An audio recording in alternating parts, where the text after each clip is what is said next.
बिस्मिल्लाहिर्रहमानिर्रहीम। अस्सलाम वालेकुम। कैसे हैं आप लोग जनाब। आज मैं हाज़िर हूँ एक बहुत ही मज़ेदार और सिंपल सी रेसिपी के साथ। ये है आलू का पराठा, जिसको हम पिज़्ज़ा पराठा भी कह सकते हैं, और ये सिर्फ आलू से बनेगा। बहुत आसान रेसिपी है और बहुत झटपट बन जाएगा। तो चलिए जी रेसिपी की तरफ चलते हैं बिना आपका टाइम वेस्ट किए।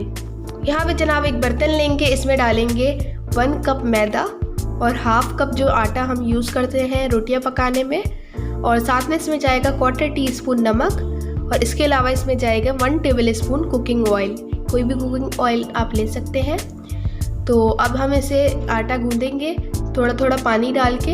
हमने बिल्कुल सख्त डो भी नहीं बनानी और बहुत नरम डो भी नहीं बनानी, बिल्कुल हमने नॉर्मल डो को रखना है और अच्छी तरह से हमने आटा को गूंदना है।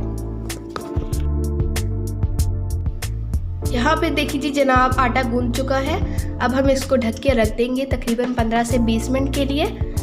और साथ में हम यहाँ पे देखते हैं आलू हमारा बॉयल है। यहाँ पे 1 आलू लिया है मैंने, इसको हम अच्छी तरह से मैश कर देंगे। बस हमें इसमें आलू डालना है और कुछ भी सब्ज़ी वगैरह डालने की ज़रूरत नहीं है। बहुत सिंपल मैं आपको बता रही हूँ आलू का पराठा। अगर आप डालना चाहते हैं तो डाल सकते हैं। यहाँ पे मैं कुछ मसाले ऐड करूँगी, जिसमें है सबसे पहले हाफ़ टी स्पून लाल मिर्च पाउडर, 1/4 टीस्पून इसमें है हल्दी, और हाफ़ टी स्पून मैंने लिया है नमक। नमक आप अपने हिसाब से डालिएगा। 2 चुटकी मैंने लिया है अजवाइन, और 2 चुटकी इसमें है ड्राई जिंजर पाउडर, और 1 टीस्पून से थोड़ा कम मैंने इसमें डाला है चाट का मसाला। अब हम ये सारे मसाले इसमें डाल देंगे और इसे अच्छी तरह से हमने मिक्स कर लेना है।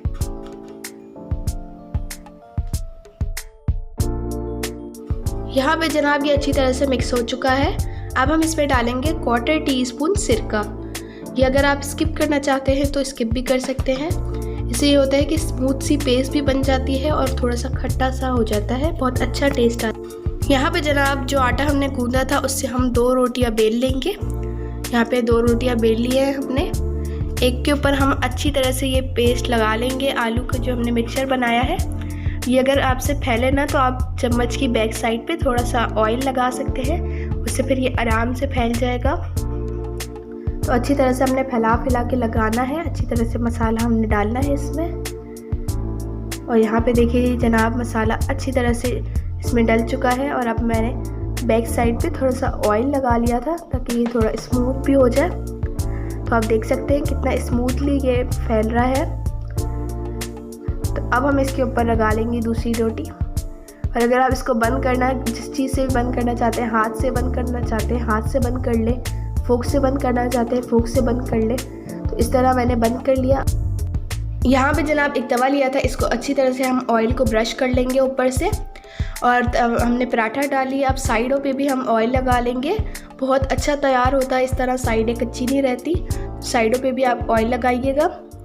और हमने फ्लेम को मीडियम रखा हुआ है क्योंकि ये डबल पराठा है तो इसको थोड़ा टाइम लगेगा, तो फ्लेम मीडियम रखी हुई है।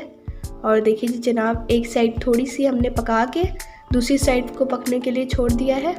इस तरह हम एक साइड पका के दूसरी साइड और पका लेंगे, तो इस तरह ही हमारा तैयार हो जाएगा बहुत ही मज़ेदार आलू का पराठा। यहाँ पे देखिए जी जनाब आलू का पराठा है तैयार। अब हम इस पर कट्स लगा लेंगे। तो यहाँ पे कट लगा लिए, और यहाँ पे केचप के साथ खाइए, किसी भी चीज़ के साथ, चटनी के साथ खा सकते हैं आप। ये बहुत मज़ेदार लगता है और बहुत सिंपल तरीका है इसको बनाने का। तो ज़रूर ट्राई कीजिएगा इस रेसिपी को। जब भी आपके पास कुछ बनाने के लिए ना हो तो ये ज़रूर बना के ट्राई कीजिएगा, बहुत मज़ेदार बनता है। तो जनाब अब मैं मिलती हूँ आप लोगों के साथ नेक्स्ट रेसिपी में। तब तक अपना बहुत बहुत ख्याल रखिएगा और मुझे अपनी दुआओं में याद रखिएगा। अल्लाह हाफिज़।